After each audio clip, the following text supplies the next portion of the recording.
ሚስቴን ያልከው ምን ነው? ባሏ እንደው ማታምንም እንዴ? እሷ ሚስት ሆነች። አቤት ሮዛ፣ የኔ ሁሉ ያንቺን ያህል ያስፈሩኝ። ምን አልሽ አንቺ? እከካ ሮዛ ወቂ፣ ያንቺ ፊት ከማይ እነዚህን እመርጣለሁ። አይሽ አይደል? ይሄን ያህል አስቀያሚ ነሽ። ምን? ለዲቭ በጭራሽ አትመጥኙም። ልዩነታችሁ የሰማይና የምድር ያህል ነው እኮ። አንቺ ሉሊት ነሽ እንደዚህ የምትናገሪው? አሁን ሉሊት ነኝ። ዝምታዬን ከፍርሃት ቆጠርሽው። እኔ ላይ ማድረግ የምትችይውን ክፉ ነገሮች ሁሉ አድርገሻል። የሚቀርሽ ነገር የለም። ይኸውልሽ በጭራሽ ማለት ፀጉርሽ ተንጨባሯል፣ አይንሽ ፈጧል፣ ቤቱ ምንድን ነው የሚመስለው? በአጠቃላይ እኮ አብስትራክት አስመስለሽዋል። እናንተ እዚህ ያላችሁ እኔ እንዴት ሰላም እሆናለሁ? ሰላምሽ ከውጭ ብቻ ሳይሆን ከውስጥሽም ጭምር ነው። ምናልባት ራስሽን ብትመለከቺ ብዙም ታስታኪው ነገር ነበረ። ስለ ምክርሽ አመሰግናለሁ፣ ግን አሁን አያስፈልገኝም። ምን ያህል ልትሳሳትኩ አላውቅም፣ ግን ምናልባት ያለፈው ታሪክሽን እውነቱን ብትነግሪው በእፎይታ ተደላድለሽ ተንፍሰሽ ትኖሪ ነበር። ከዛ ምን አለው? ከዛ በኋላ ዳዊት የተፈጠረውን ሁሉ ነገር ሰምቶ ችግር የለውም በቃ ተው ብሎ ያልፈኛል አይደል? እሱን አላውቅም። ሰላም እንዴት ናችሁ? እስኪ የሮዚ ምስጢር ይውጣ የምትሉ ይውጣ ወይስ ተደብቀው ወይስ መናገር ነበረባት ወይስ ደግሞ እስካሁን ድረስ ለምን አቆየችው የምትሉም ትኖራላችሁ። በጣም ራስ ወዳድ ናት ሮዛ እንግዲህ እስካሁን ድረስ ብትናገር እውነትም ትተነፍስ ነበረ። እንደኔ ምስጢሯን ብትናገር ዛሬ ድረስ ባታቆየው ገና ድሮ ብትነግረው ጥሩ ነበረ። ይቺ ልጅ ከመንጣቷ በፊት ነግራው ቢሆን እሱ እዛ ቤት ተቀምጦ እንደሚያስቸግራትና ያለውን ነገር እሱን ለመግደል እየሞከረ እያለ ለዴቭ ብትነግረው ጥሩ ነበር። ነገር ግን እሷ በጣም ራስ ወዳድ ስለሆነች እሱን አስወግጄ እገላገላለሁ ሚስጥሩም አይወጣ ብላ ነበረ። እንግዲህ እሷ ልትነግረው አልቻለችም ለዴቭ እንግዲህ አንትሮ እሷ ያንተ ሚስት ሳትሆን የኔ ሚስት ናት ብሎ ነግሮታል። እንግዲህ እና እሺ ይዋጣልናል ብሎ ጠርቶት ስለነበረ ሄዶ ካፌ እንግዲህ ቁጭ ብለው እየጠጡ እያለ ከመጀመሪያው እስከ መጨረሻው ድረስ ያለውን ሊያወጋው ነው መሰለኝ። እኔ ነፍሰ ጡር አትመስለኝም ሮዛ ማለቴ እንደዚህ እየዘለለች እንደዚህ በቃ እንደ በጭንቀት ልፈነዳ ነው። እና በጣም ተንኮለኛ ነች ልጅቷን። ወደ ተንኮል ያዞረቻት ራሷ ናት። ምንም ያሰበችው ነገር የለም። ከዴቭ ጋር የሆነ ግንኙነትም ሊኖራት አልፈለገችም። እሱም ደግሞ እንደ እህትነት እንጂ የሚያያት ወደ ፍቅር እስካሁን ድረስ አልቀየረውም ያለውን ነገር። እንደውም ከሷ ይልቅ ይቺ አዲሷ የመጣችው ልጅ ነው የሚወደው እና እስካሁን ድረስ ቤት ውስጥ አስቀምጧታል። ያላባረራትም ወይም ደግሞ ቤት ተከራይቶ ወይም ደግሞ ወደ ሆቴል አልወሰዳትም። ስለሚወዳትና በጣም ስለሚያከብራት ቤት ውስጥ አስቀምጧታል ማለት ነው። እሷ እንግዲህ የበፊት ፍቅረኛው እንደሆነች እሷም አታውቅም ሮዛ። ምናልባት ዴቭ እና ሮዛ ያችም የራሷ ሚስጥር እሱም ደግሞ የራሱ ሚስጥር አውጥተው ምናልባት ሊደላደሉ ይችላሉ ማለት የሁለቱም ሚስጥር ስላላቸው። ነገር ግን ዴቭ ትታው ስለሄደች ትቷታል፣ ረስቷታል። ምንም ሊል አይችልም። እኔ የድሮ ፍቅረኛ ነበረኝ አሁን ጠፍታለች ወይም ደግሞ አሁን መጥታለች ብሎ አልነገራትም።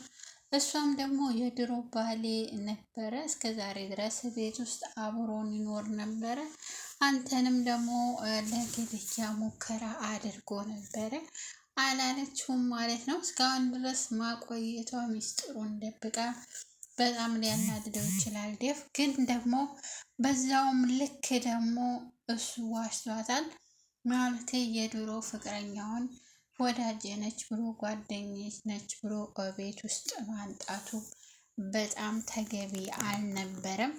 ሉሊት ግን ወደ ቤተሰቦቿ ጋር ልውሰድሽ በቃ ማስረከብ አለብኝ። ተንግዲህ ወዳ እንደዚህ ያለውን ማድረግ የለብኝም። ስለዚህ አንቺም ወደ ቤተሰብ እንዳመጣሁሽ እዛ መመለስ አለብኝ ብሎ ሲመልሳት በጣም ነበር የደነገጠችው። እንዴት ወንድሜ እንደዚህ ታደርጋለህ? እንዴት ነህ? ሂጂ ወደ ቤተሰብ ትለኛለህ? ያን ሁሉ ነገር ተደርጎ ያን መስዋዕት ከፍለህ አንጥተኝ ወደዚህ እንዴት እንደዛ ታደርጋለህ? ብላ ደንግጣ ነበረ። እኔ እኮ መሄዱንም መመለሱንም ችግር የለውም እመለሳለሁ፣ ነገር ግን ያ ሰውዬው አያስቀምጠኝም እስካሁን ድረስ እያለችው ነበረ። ሮዛ ደግሞ ወሽሜሃለሁ፣ በቃ እኔ ያንተ ፍቅር ነኝ፣ ከአንተ ፍቅር ይዞኛል ብላ ባለፈው ያገታት ልጅ ያው እንትን እያለች አሁን ደግሞ ባሏ በቃ አልፈለገችውም ማለት ነው። የፈለገውን ሁለቱንም ማስወገድ አለብህ ነው ያለችው። እንግዲህ ዴቭን ብትወደው ኖሮ እንደዚህ አስወግድልኝ አትለውም ነበረ። በጣም አሳፋሪ ስራ ነው የሰራችው ሮዛ።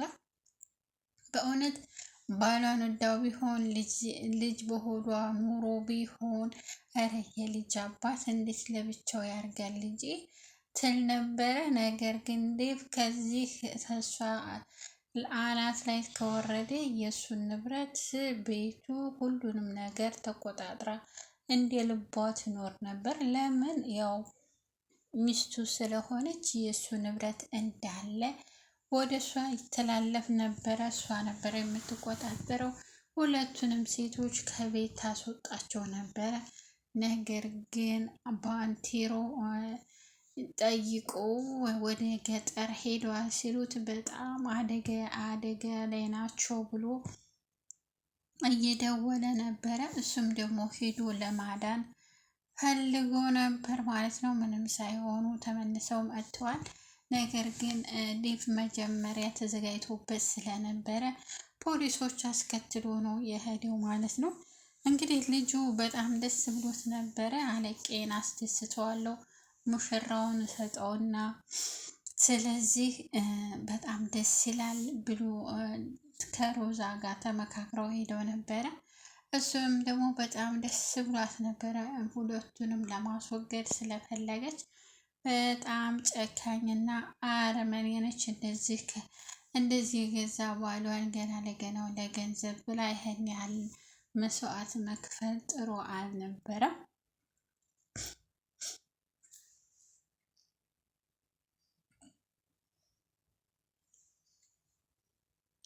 ሙሽራዋን እንግዲህ በጥፊ መታታለች። አንቺ ለዴቭ አትገቢው ነበረ፣ አንቺና ዴቭ ምንም አትገናኙም ነው ያለቻት። እውነት ነው፣ ምንም አይገናኙም። እሷ የገንዘብ ሰው ናት፣ የገንዘብ ወዳድ ናት። በዛ ላይ ደግሞ በጣም ትቀናለች፣ በጥርጣሬ ማለት ነው።